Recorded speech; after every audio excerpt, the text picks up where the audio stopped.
Dear aspirant मानव academy में आप सभी लोगों का स्वागत है। ये हमारी इंपॉर्टेंट इवेंट की सीरीज है और आज के इस वीडियो में हम डिस्कस करने वाले हैं ऑक्सफैम रिपोर्ट को। एक बड़ी ही इंटरेस्टिंग सी रिपोर्ट है, इसको हम डिस्कस करेंगे, दैट इज इनइक्वालिटी किल्स करके। इन्होंने रिलीज किया है बेसिकली पेंडेमिक से रिलेटेड जो इकोनॉमिकल चेंज है दुनिया में और भारत में, उसको लेके मुझे पूरा भरोसा है कि ना आपने या फिर आपके घर में किसी न किसी आदमी की पेंडेमिक के वजह से सैलरी में डिडक्शन जरूर हुआ होगा अगर वो गवर्नमेंट जॉब नहीं करते होंगे। जनरली प्राइवेट सेक्टर वालों में सैलरी हाफ कर दिया गया, 1/4 कर दिया गया या कुछ महीने का कट कर लिया गया, ये कह के कि पेंडेमिक है, कंपनी को लॉस हो रही है। तो आज हम समझने की कोशिश करेंगे कि यार सच में जो कंपनीज हैं उनको लॉस हुआ था या फिर वो पेंडेमिक के नाम पे केवल सैलरी एम्प्लॉयज़ का कट किया गया था। क्या पूरा सिनेरियो है, इकोनॉमिकल डेवलपमेंट क्या हुआ, ये इनइक्वालिटी से रिलेटेड कैसे है, ये सारी चीज़ें वन बाय वन करके डिस्कस करेंगे। अगर आप मेरे चैनल पे पहली बार आए हो तो ये मेरा टेलीग्राम चैनल है, वीडियो के पीडीएफ के लिए आप मुझे यहाँ पे ज्वाइन कर सकते हैं, ग्रुप में डिस्कशन के लिए ज्वाइन कर सकते हैं, बाकी सारी प्लेटफॉर्म है वहाँ पे भी आप मुझसे जुड़ सकते हैं। चलिए अब स्टार्ट करते हैं। तो कुछ की पॉइंट्स हैं इस रिपोर्ट के, उसी को हम डिस्कस करेंगे। सबसे पहले बात करते हैं कि जो दुनिया के टॉप 10 रिचेस्ट पर्सन है ना, पेंडेमिक के टाइम में इनकी इनकम डबल हो गई। ये कई सारी जगह पे आप लोगों ने इस टाइप का न्यूज़ सुना होगा कि इनकी इनकम डबल हो गई, ठीक है। अब आप कहोगे कि टॉप 10 में इंडिया का भी कोई आता है क्या बिलियनियर? तो बिल्कुल एक बिलियनियर आते हैं, वो 10th नंबर पे हैं, हमारे मुकेश अंबानी जी। और बिल्कुल हम सभी लोगों को इस बात के लिए प्राउड फील होना चाहिए कि हमारे यहाँ से भी कोई बिलियनियर्स है जो टॉप 10 में आता है। और इससे बड़ा प्राउड मोमेंट ये है कि जितना टोटल दुनिया में बिलियनियर्स हैं उसका 1/3 इंडिया में है। ये सब तो हमारे लिए प्राउड की बातें हैं। पहले पे यूएसए है, दूसरे पे चाइना है और 3rd नंबर पे इंडिया है। बट यहाँ से हमारा काउंटडाउन शुरू होता है। अब हमारे यहाँ के जो बिलियनियर्स हैं उनका ग्रोथ आप देखो तो ये 39% हुआ है आपके जो पेंडेमिक का टाइम रहा है उसमें। मतलब जो पहले बिलियनियर्स थे उससे कुछ 39% बिलियनियर क्या हो गए, बढ़ गए इंडिया में पेंडेमिक के दौरान। ध्यान देना, यहाँ पे जो बिलियनियर्स बढ़े हैं ना, ये ऐसे बिलियनियर्स नहीं है जो एकदम से ग्रॉस रूट लेवल से उठ के आ गए हैं। जो पहले से बिलियनियर्स हैं ना, ये उनके फैमिली मेंबर हैं। मतलब इन शॉर्ट आप ये कह लो कि आपदा में अवसर कैसे ढूंढा जाता है वो हमारे यहाँ के बिलियनियर्स ने ढूंढ लिया। और जब शुरू में पेंडेमिक आया था ना, तो आजकल जो मास्क 5 रुपये में बिक रहा है ना, उस टाइम पे वही मास्क मैंने भी 50 रुपीज़ में खरीदा था। मतलब ऐसी हालत थी कि कुछ भी किसी भी प्राइस में बेचा जा रहा था। नए नए प्रोडक्ट्स आ रहे थे और वो नए नए प्रोडक्ट्स कौन लॉन्च कर रहा था? जो हमारे यहाँ के बिलियनियर्स हैं, उनकी जो सब्सिडरी कंपनी हैं, नई नई कंपनी खोल लिए उन्होंने, नए नए प्रोडक्ट्स बनाने शुरू कर दिए। और उन प्रोडक्ट्स को, उन कंपनीज को रन कौन कर रहा था? बेसिकली जो पुराने बिलियनियर्स हैं उनके फैमिली मेंबर कर रहे थे। तो इन शॉर्ट आप ये समझ लो कि अराउंड हम कह सकते हैं रफ फिगर कि 50% बिलियनियर्स हमारे देश में केवल पेंडेमिक के दौरान बढ़ गए हैं। कैसे बढ़े हैं, कहाँ से उनके पास पैसा आया है? क्योंकि एक्सपोर्ट जो था वो काफ़ी डाउन था।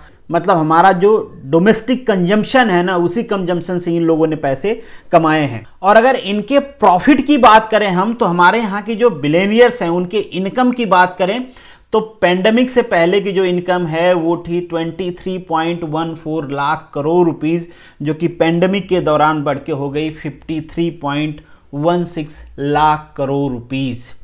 अब ध्यान देने वाली बात यह है कि हमारे बिलियनियर्स खूब कमा रहे थे, हमारे यहाँ की जो कंपनीज हैं उनको खूब प्रॉफिट हो रहा था। बट उन्हीं प्रॉफिट के बीच में हमारे यहाँ के जो एम्प्लॉयज़ हैं उनके पैसे, उनकी सैलरी, उनके इंसेंटिव, उनकी ग्रोथ कट किया जा रहा था। मैं ऐसा नहीं कह रहा हूं, इस चीज को आप जनरलाइज नहीं कह सकते हो कि सारी कंपनीज को प्रॉफिट हो रहा था। बट ये डाटा बताते हैं कि काफी सारी कंपनी ऐसी हैं जिनको प्रॉफिट हो रहा था, बट सैलरी काटने के नाम पे, इंसेंटिव काटने के नाम पे, इंक्रीमेंट काटने के नाम पे सारी कंपनी आ गई। कुछ इक्का दुक्का कंपनी बची होंगी जिन्होंने एम्प्लॉयज से कुछ भी लिया नहीं होगा, कोरोना में पूरी सैलरी दिया होगा। अगर आप ऐसे किसी कंपनी से बिलोंग करते थे या करते हैं अभी तक तो आप फॉर्चुनेट हैं।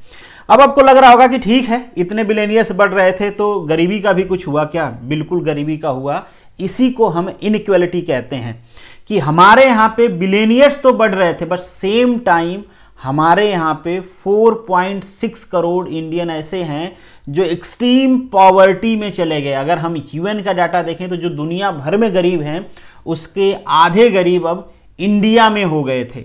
मतलब एक तरफ तो हमारे इधर जो बड़े बिलियनियर्स हैं उनकी ग्रोथ डबल हो रही है, ट्रिपल हो रही है, बट वहीं जो गरीब लोग हैं वो और गरीब होते जा रहे हैं।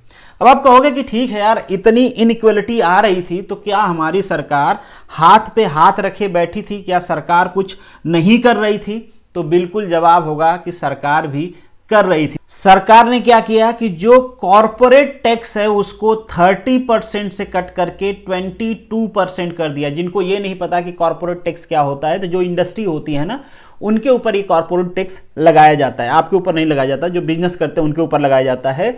उस कॉरपोरेट टैक्स को सरकार ने इसलिए कट कर दिया क्योंकि पैंडेमिक में जो कंपनीज हैं वो दुहाई दे रही थी कि हमको लॉस हो रहा है, बट ये रिपोर्ट कहती है कि लॉस नहीं, दोगुने का फायदा हो रहा था।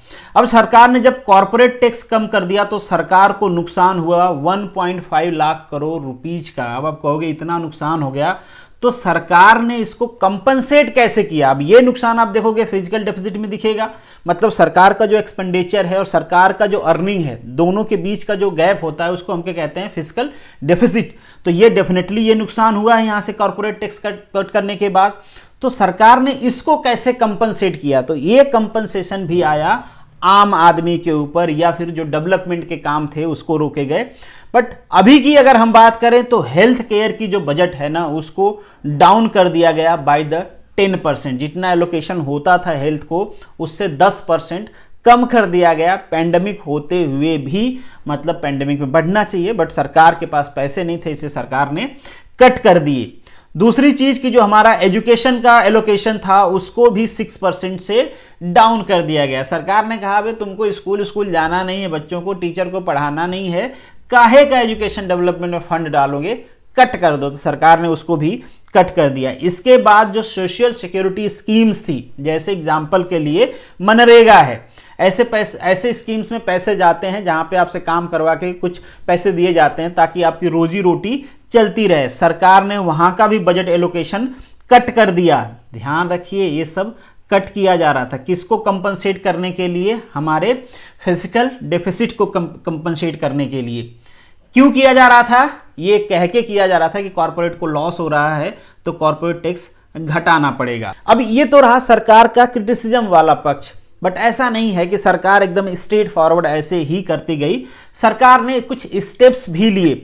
पहले जो सुपर रिच लोग थे, सरकार ने उनके ऊपर एक्स्ट्रा टैक्स लगाए थे, पर क्या हुआ? लोगों ने कहा कि भैया अगर हमको एक्स्ट्रा टैक्स देना होगा, मतलब हमको ज़्यादा टैक्स देना होगा, तो हम इंडिया में प्रोडक्शन क्यों करेंगे? तो जो हमारा फॉरेन इन्वेस्टमेंट था उससे लोग पैसे विड्रॉल करना स्टार्ट कर दिए। कहे कि ठीक है यहाँ पे तो पहले पोल्यूशन का प्रॉब्लम है, इंफ्रास्ट्रक्चर नहीं है, प्रोडक्शन ढंग से नहीं हो पाता है, मशीनरी एक्सपोर्ट करना, उसको बनाना, बहुत सारे और सोशल इश्यूज हैं जिनकी वजह से प्रॉब्लम होती है, तो हम दूसरे देश में प्रोडक्शन करेंगे, यहाँ ला के बेच लेंगे। इंडिया में ये बात बिल्कुल सही है कि कंजप्शन ज़्यादा है, अगर यहाँ पे आप प्रोडक्ट बनाते हो यहीं पे कंज्यूम हो जाएगा आपका, बट और दूसरे बहुत सारे फैक्टर्स होते हैं जो इन सारी चीज़ों को रिफ्लेक्ट करते हैं। सरकार को मजबूरी में ये जो कॉर्पोरेट टैक्स है ये कट करना पड़ा क्योंकि यहाँ से इन्वेस्टमेंट को विड्रॉल किया जा रहा था। तो हम ऐसा स्ट्रेट फॉरवर्ड नहीं कह सकते हैं कि एकदम सरकार की ही गलती थी कॉर्पोरेट टैक्स को कट करना, बट हाँ बिल्कुल यहाँ पे जो हमारी इकोनॉमी का डिस्ट्रीब्यूशन था वो अनइक्वल हो रहा था, तो कुछ दूसरे मेजर्स लिए जाने चाहिए थे। तो ये क्रिटिसिज्म वाली बात है, किसी सरकार को, किसी सिस्टम को क्रिटिसाइज करना बहुत आसान होता है, बट हमको ये समझना चाहिए कि उसके साथ कई सारे कॉन्सिक्वेंसेस और होते हैं जो डायरेक्टली या फिर इनडायरेक्टली जब डिसीजन होता है तो उसमें रिफ्लेक्ट होते हैं। खैर, मैं इस पे आपका ओपिनियन भी जानना चाहूँगा कि क्या सरकार को, हमारी सरकार को, जिन लोगों ने भी पैसे गेन किए हैं इस पैंडेमिक दौरान में, उनके ऊपर क्या एडिशनली चार्ज या एडिशनली टैक्सेस लगाने चाहिए? आप क्या सोच रखते हो इसके ऊपर? Should government put the social liability on the billionaires? ये जो बिलियनियर्स बढ़े हैं अचानक से सडनली, क्या इनके ऊपर कुछ सोशल लाइबिलिटी पुट करना चाहिए, रखना चाहिए कि भाई आपका जो टोटल प्रॉफिट है उसका कुछ % आपको सोशल रिस्पॉन्सिबिलिटी के तौर पे खर्च करना पड़ेगा, अपने हिसाब से करो, गवर्नमेंट को दो या वॉट एवर दैट, वो करना पड़ेगा। एक और कि should government change the labour wages rule? क्या हमारे यहाँ पे जो लेबर वेजेस रूल हैं वो खराब हैं, सरकार को उसको बदलना चाहिए? क्योंकि बहुत बार ऐसा आता है कि जो इंडस्ट्री वाले हैं वो एक तरह से एक्सटॉर्शन करते हैं लोगों को, सैलरी दिखाते कुछ और हैं, देते कुछ और हैं। वैसे ही हमारे यहाँ का जो वेजेस का रेफरेंस है वो काफ़ी ज़्यादा कम है। उसमें भी लोग क्या करते हैं, आपके अकाउंट में पैसे कुछ और डालते हैं, आपसे कैश में रिटर्न ले लेते हैं। इस टाइप की चीज़ें कई सारी जगह पे चलती हैं। मतलब इन शॉर्ट जो लेबर्स हैं उनका एक तरह से एक्सटॉर्शन किया जाता है, और ये कह के किया जाता है कि कंपनी में प्रॉफिट नहीं हो रहा। अगर प्रॉफिट नहीं हो रहा है तो ये सारे बिलियनियर्स कहाँ से आ रहे हैं? तो क्या सरकार को ये जो रिफॉर्म्स हैं ये लेके आना चाहिए, कुछ ऐसे रिफॉर्म्स लाने चाहिए जिससे ये जो इकोनॉमिकल डिस्ट्रीब्यूशन है वो लोअर लेवल तक पहुंच पाए या नीचे तक पेनिट्रेट हो पाए। इस पे आपका क्या ओपिनियन है, कमेंट बॉक्स में ज़रूर बताना। या फिर आपके पास कोई दूसरी आइडिया होगी जिससे हम इकोनॉमी को और ज़्यादा यूनिफॉर्म कर सकते हैं, तो वो भी कमेंट बॉक्स में ज़रूर लिखना। चलिए, this is the end of this video. Thank you so much for watching this. मिलेंगे नेक्स्ट वीडियो में, तब तक के लिए all the best, good luck.